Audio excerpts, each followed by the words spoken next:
go, sir.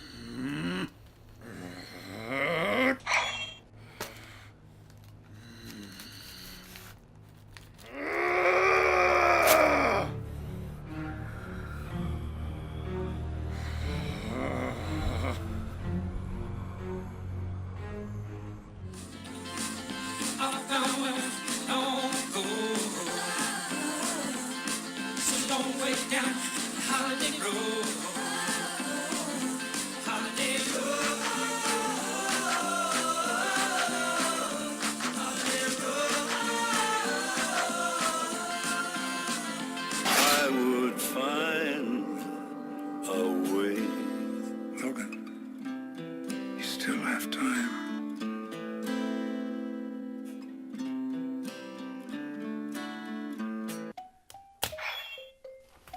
Hi, welcome to a new episode of Luddites and Loggers. We are here to review Logan, which we saw last night, and all its badassery. So we'll get right into it. It's a movie directed by James Mangold. Yeah.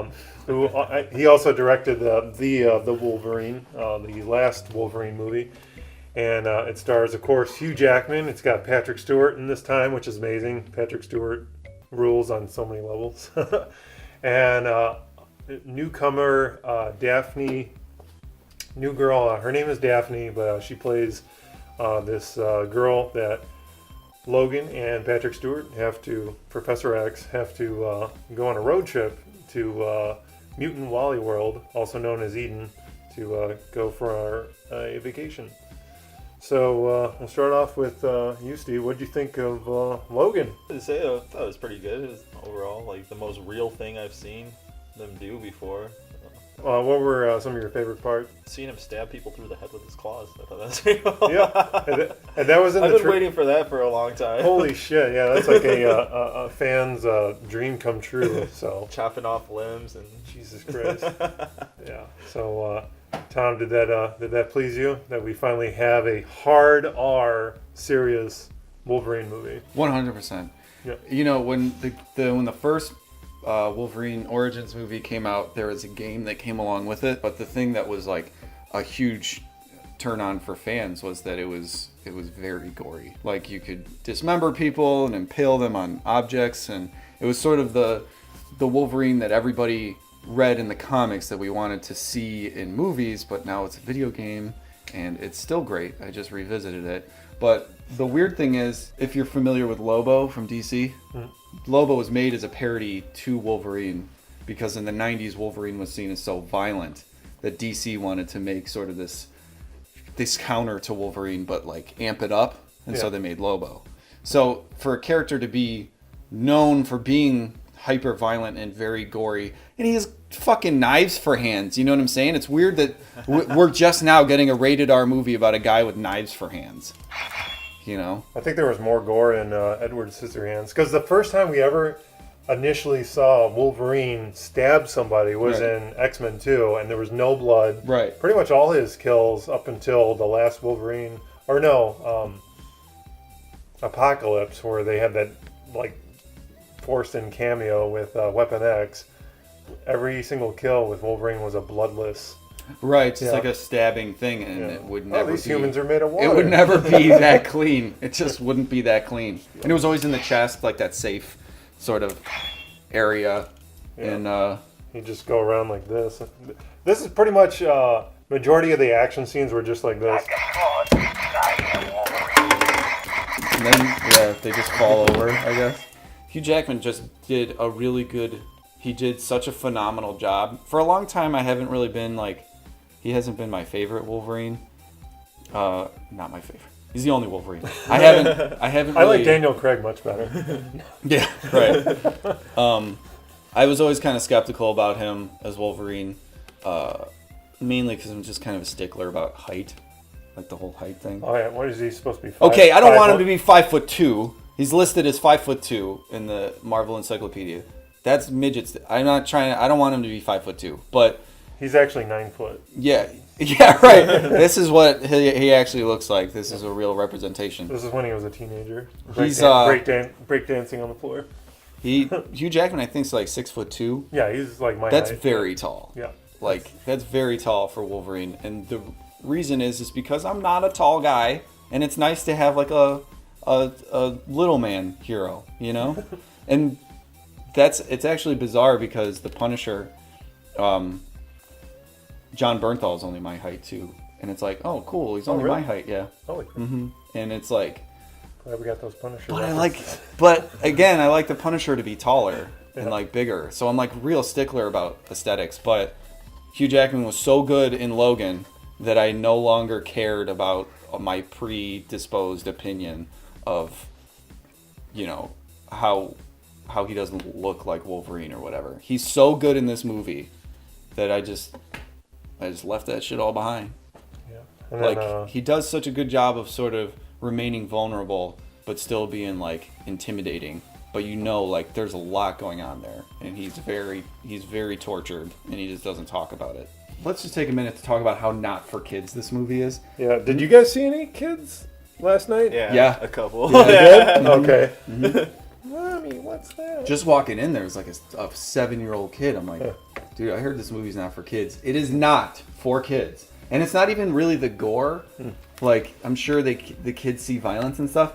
It's just dealing with like really heavy stuff, you know. Oh like, yeah. Wolverine's this washed up, like used to be superhero, loser, alcoholic, sort of like he drives a limo in this movie. He's just trying to live like a normal life, taking care of Professor X, and it's very sad. It's really heavy material. Yeah, it was pretty deep. Yeah, they had an adamantium bullet rolling around. I thought that was gonna lodge into his skull at some point, but Oh man, that's another thing that's like made it so not for kids. Is like he had kept that bullet because he's like, I was gonna shoot myself with it. It's like, oh my god. Yeah.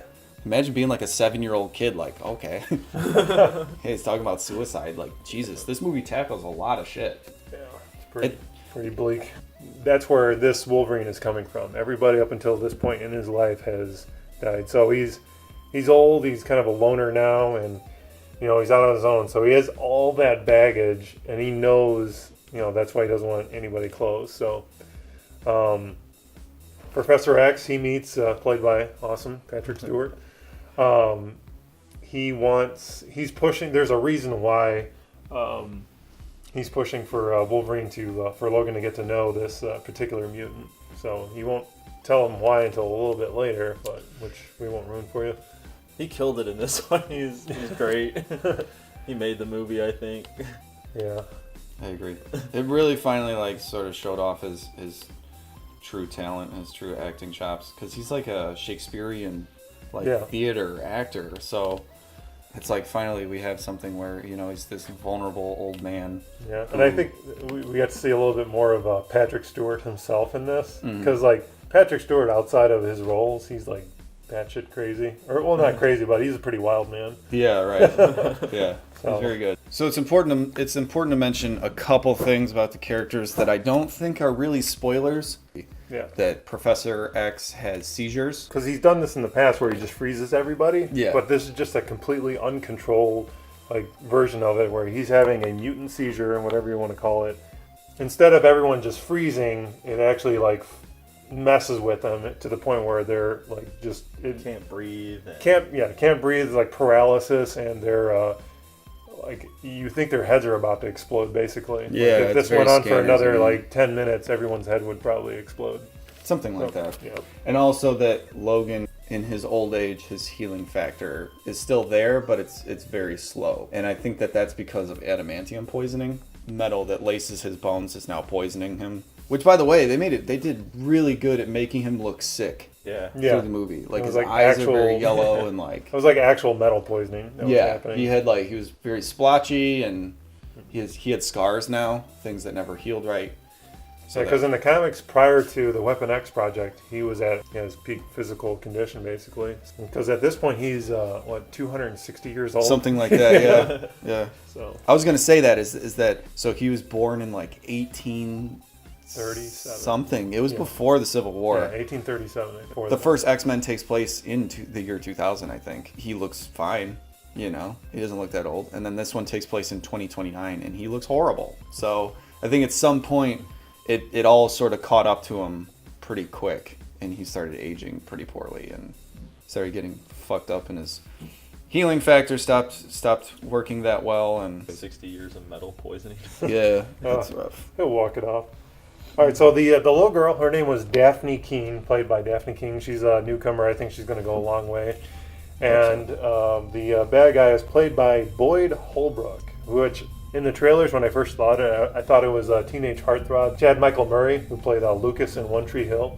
So it was definitely not Chad Michael Murray. So there, to say that, but no. so there was this lady that was carting around the girl, Mutant 23, and her name was Gabriella, and she just happened to have, I just saw, well, this is a plot device. She just happened to have on her nice Sony phone, which they had a very nice close-up in an IMAX. Sony was about 4 feet wide on the screen. Yeah, right. She had a very nicely edited documentary on her phone that I was like, wow, Gabriella, she did a really... She's got some good editing skills. Yeah, she did her own voiceovers and everything. Full voiceover right on her Yeah. phone. I was like, so did she like put that on her computer and then re-uploaded it onto her phone there? Yeah, well, whatever. You know, how else are they going to tell that story?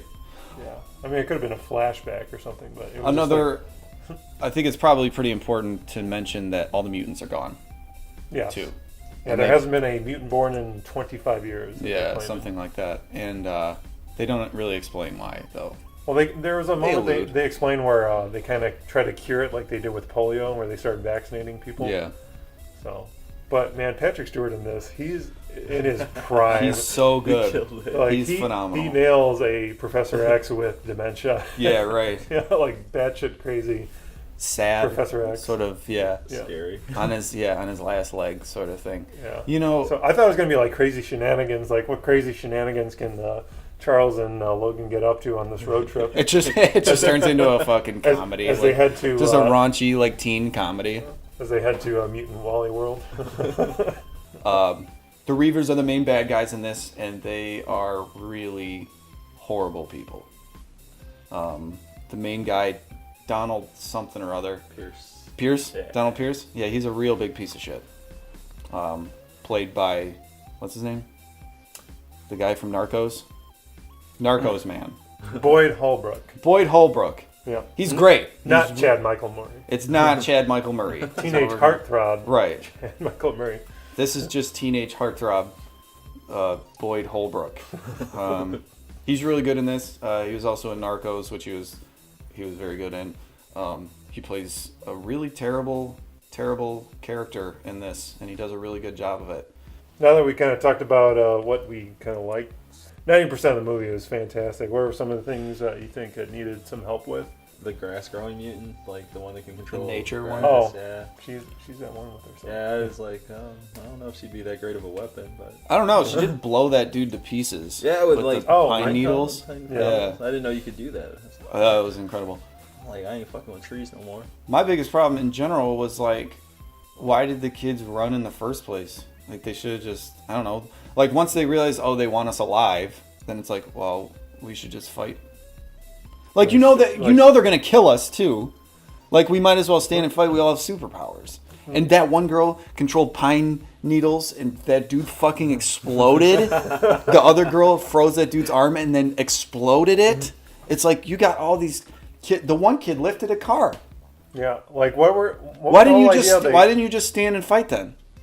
What was the whole idea that once they got to Canada that they wouldn't be chased anymore? Right, they have sanctuary in Canada. The thing is, so they alluded, there's like a Canadian X-Men team. I can't remember what they're called. Alpha Flight. Alpha Flight. Oh. Yeah. And they're sort of... Is that who they were talking to? I think so. I think that's what they're alluding to, is that they're going to join Alpha Flight once they cross in it. But They're because not Alpha... called the maple syrup team. Yeah, right. The hockey team. Yeah. Because Alpha Flight is a Canadian government thing, they can't actually cross into America and rescue the kids. but once the kids cross the border, then they can protect them. Is sort of what I heard. Yeah, because it seemed like they would almost be better off, like you were saying, just standing their ground. Yeah, they might as well have, honestly. I mean, Wolverine and X-23 took care of so many soldiers by themselves. It's like if all those kids had just been like, fuck this, or we're going to all stand together and make this work, I think that, you know, they had really that good would have child made way actors, more though. sense. Like Right. the child actors were great. They nailed it. Laura was phenomenal. She was pretty intimidating. I think even if she didn't have powers, I'd probably be pretty scared of her. Yeah, like She's got a pretty intense. Like there's a scene in one of the trailers where she steals from a convenience store, and like when she's confronted, it'd be like, "Holy crap, this kid's She's psycho." terrifying. Yeah, This kid's psycho. all she does is scream for the first like hour and a half, but it's less annoying because she's also like cutting people's heads off and stuff.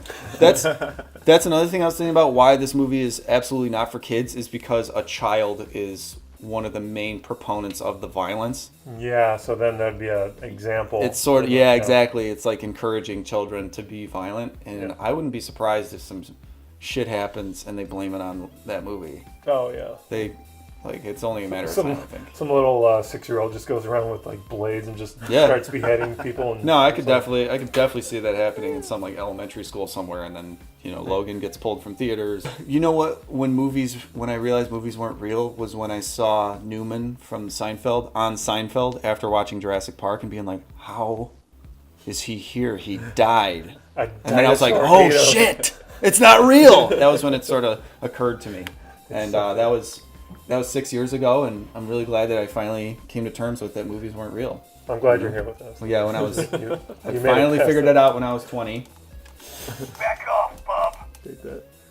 All right, so final thoughts on Logan here. I think it's probably going to be pretty unanimous, but I'm definitely giving it, see it in full price, IMAX, because one thing you'll get a little surprise if you see it in IMAX.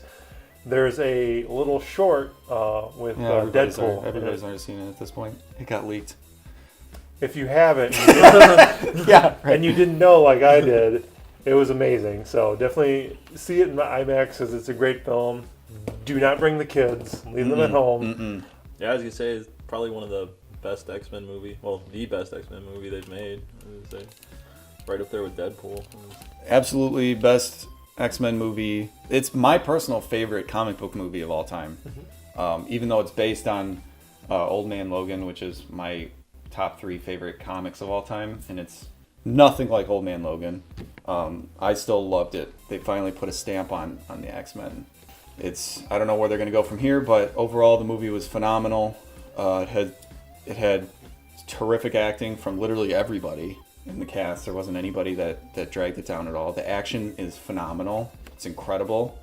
It's violent, as it should be for the character. With blades on his hands. Right, with fucking knives for hands. There you have it. Go see Logan. Thanks for watching. Please subscribe. We've got more stuff coming to you in the future. Thank you. Woo! I'm Matt Damon. Oh, What's up, Tom? How are you doing? I feel good. Feel good? Do you want to get close to the screen? I'm the best there is at what I do. Close to the screen. Do you want to pull back to the Oh, screen? I am super close? Yeah. Yeah. The screen's like 30% Tom. As it always should be. Now and forever, amen.